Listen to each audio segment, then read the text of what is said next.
مين مسؤول عن تفجير المرفأ؟ السؤال متشعب، ولنقدر نجاوب على أسئلته لازم نطرح الأسئلة الصحيحة. في 3 محطات أساسية بتسلسل أحداث انفجار 4 آب. النار يلي ما منعرف كيف بلشت وأي ساعة، بس منعرف إنه تضمنت أصوات بتشبه الفرقاع. بيرجع انفجار أول صغير، وبعد 33 ثانية الانفجار الأساسي يلي دمر قسم كبير من المدينة. كل محطة لحالها بتدعي لسلسلة أسئلة، منها تقنية ومنها سياسة. هالأسئلة بتتداخل ببعضها، والتفاصيل التقنية فيها تساعد بتحديد طرف المسؤول. لتطابق الفيديوهات على التوقيت المضبوط، انطلقت ميجافون من اللحظة يلي أغلب الكاميرايات لقطتها، الانفجار الأساسي. ورجعنا لورا. المحطة الأولى، الانفجار الأساسي. شو يلي انفجر؟ هيدا يمكن أول سؤال انسأل، وأسرع سؤال جاوب عليه، لأنه أغلب مسؤولين المرفأ كانوا يعرفوا أنه في نيترات الأمونيوم مخزنين بالعنبر 12. قوة الانفجار والدخان الأحمر بيتوافقوا مع هالنظرية.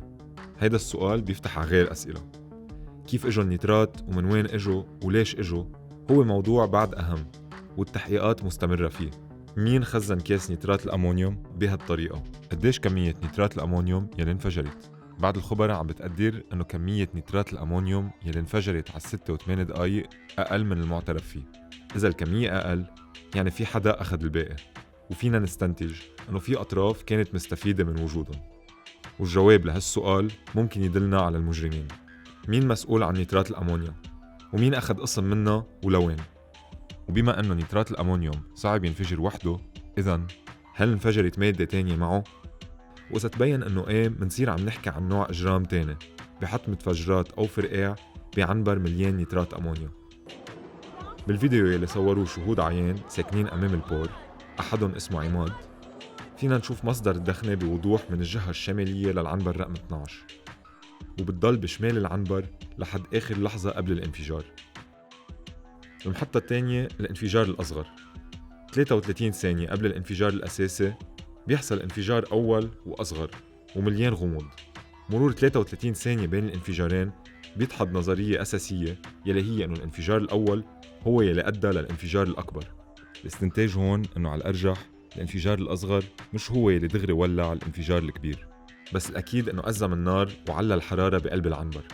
تفاصيل الانفجار الصغير بأهمية الانفجار الكبير، لأنه الأجوبة مخبية فيه. قبل الانفجار الأصغر ب6 ثواني منشوف شي بيشبه الفرقاع. 22 ثانية بعد الانفجار الأصغر منشوف كمان انفجارات صغيرة بيضة ببينوا بكاميرا عماد، وبكاميرا تانية بالمرفأ بلشت تصور قبل بثانية من أول لمعة بيضة، يعني 12 ثانية قبل الانفجار الكبير. شي أبيض، شي أورانج، شي صغير، شي كبير.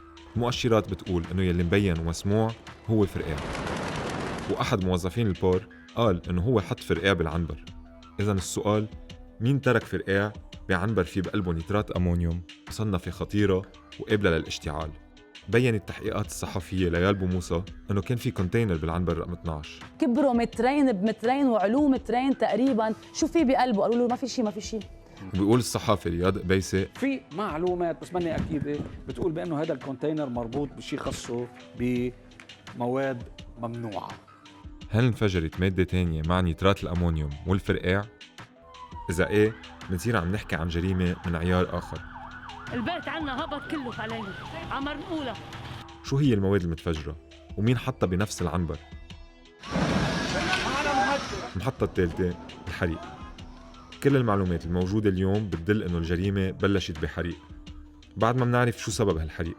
بعد تقريباً شهر على الانفجار، ما قدرت الدولة حتى تثبت أو تنكر للناس نظرية إنه يكون التلحيم هو سبب النار، ولا قدرت تجاوب على السؤال أي ساعة بلش الحريق. فيديو صوروه فوج الإطفاء بفرج الدخنة بعدها خفيفة وعم بيطلبوا لها مهدئ، بس صعب تحديد وقت هالفيديو.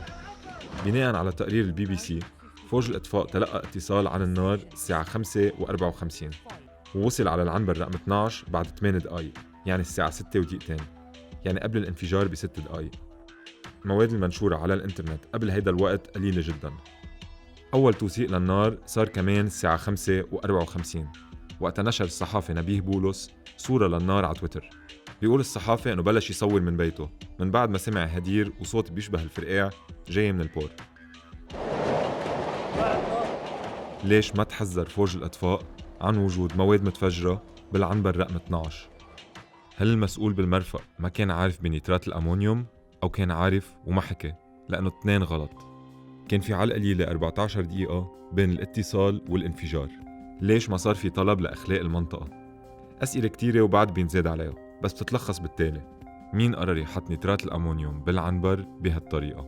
مين قرر يحط المواد التانية يلي قابلة للاشتعال والتفجير بنفس العنبر؟ كيف بلشت النار على المرفأ الأساسي يلي بيستخدمه لبنان؟ ليش ما في بروتوكولات رسمية بالمرفأ وبالدولة لحالات الطوارئ بالمرفأ من هالنوع؟ ليش ما تبلغ فوج الإطفاء عن محتويات العنبر وتم إخلاء المنطقة فوراً؟ البحث عن الأجوبة مستمر وما رح يتوقف. بس كل هالأسئلة كمان بتندرج تحت سؤال: مين حول العنبر 12 بمرفأ بيروت إلى إحدى أكبر الأنابل يلي عرفتها الكرة الأرضية؟ وهل كان بس إهمال؟ ليكون تحدد المسؤول المباشر، الجواب الأهم معروف: كل فريق سياسي شارك بالسلطة من 2013 لليوم مسؤول عن جريمة المرفأ.